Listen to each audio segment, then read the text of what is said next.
I realised there's a bit of a trend when it comes to thinking about Studio Ghibli films as some kind of visual aesthetic. Maybe it's the simple things like walking around in a forest or making a cup of tea, or in my case, coffee. You know, the stuff that transfers us from our daily lives into this comfortable world of fantasy. But not all Studio Ghibli films are like this. The worlds of Hayao Miyazaki seem to interconnect with nature in one way or another. And no truer does this idea of interconnecting with nature come through in my personal favourite Hayao Miyazaki film, Princess Mononoke. It's not to say Princess Mononoke wasn't a risk to make.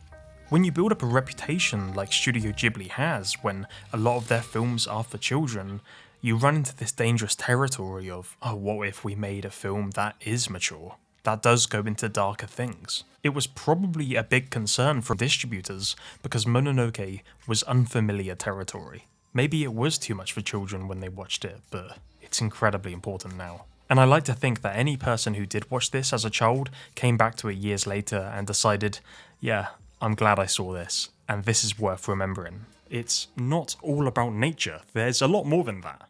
Picture this, imagine a world in which Studio Ghibli never made Princess Mononoke. I think we would have lost one of the most brutal, beautiful films ever drawn, because it's not your typical cozy Ghibli film. It all starts with this curse manifesting into a wild boar. It's infected and in a rage, and it barrels through the forest, leaving destruction in its wake. So Prince Ashitaka puts a stop to it, but it leaves a mark of hatred on him, and he becomes cursed too. All in one scene, you can feel that Hayao Miyazaki is teasing us with this grander message. He's warning us what happens when humans and nature can't live together. And the bigger question, can they ever? このもののけ姫っていう映画はエンターテインメントの自分たちの常識をあえて捨てて作った映画なんで実はこの本当の作品の評価というのはまだ時間がかかって出てくるんではないかと思ってます。 This wasn't some lightning in a bottle. Miyazaki was climbing towards making this film for years, from flying castles to witches to a pig who pilots planes. It wasn't unusual for him. I found each film got a little darker, a little more honest, and that was Miyazaki maturing in his art. And finally, he dropped the mask completely and gave us this. What I found really interesting, and this is a consistent thing with Ghibli films, is that there isn't specifically a good guy or a bad guy, at least in the conventional ways. It's more just about things trying to coexist and failing. Just people trying to do what they think is right in their own heads. San is a girl with an affinity for wolves, and she's fueled by retribution. She wants to protect the wildlife. Then there's Lady Eboshi, who's tearing that forest down to build a home for the outcasts, all the sick and forgotten people of the world. In a sense, both characters are right, and both characters are wrong, and it seems to be a matter of perspective. I feel like San represents nature's fury, and Eboshi is all about human ambition, to constantly build more and reach new heights, usually at the expense of habitats. Thinking about this film, it really reminded me of a forest I used to go to near my old house, and I'd go there to do a lot of photography, take pictures of the wildlife, and I found out that the forest is going to get built on. There's going to be a massive housing estate, which is effectively going to destroy everything.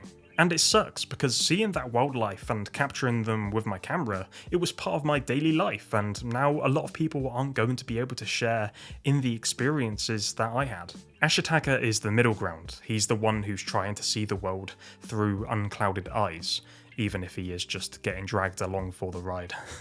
Visually, it's incredible. It looks as timeless as any other Ghibli film, and it helps a lot that it's been remastered.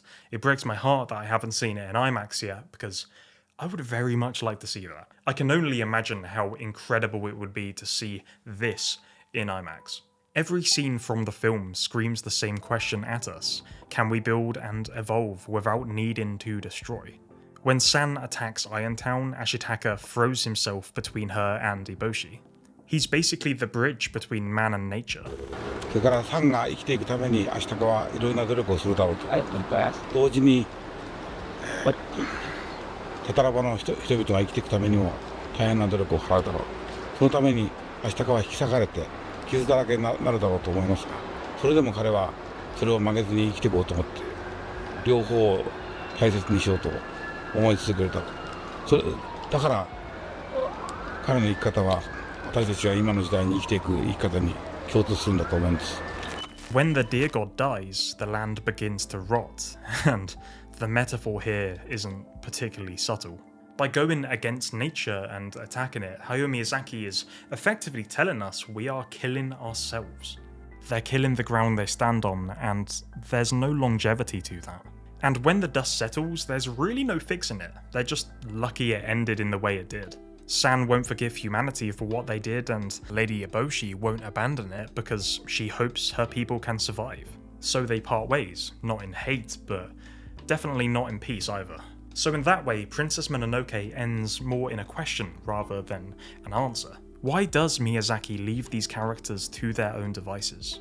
Mononoke proved animation can be brutal and beautiful and really emotional, and I'll always preach that animation is one of the most powerful forms of art, and it's something which should be cherished by all ages.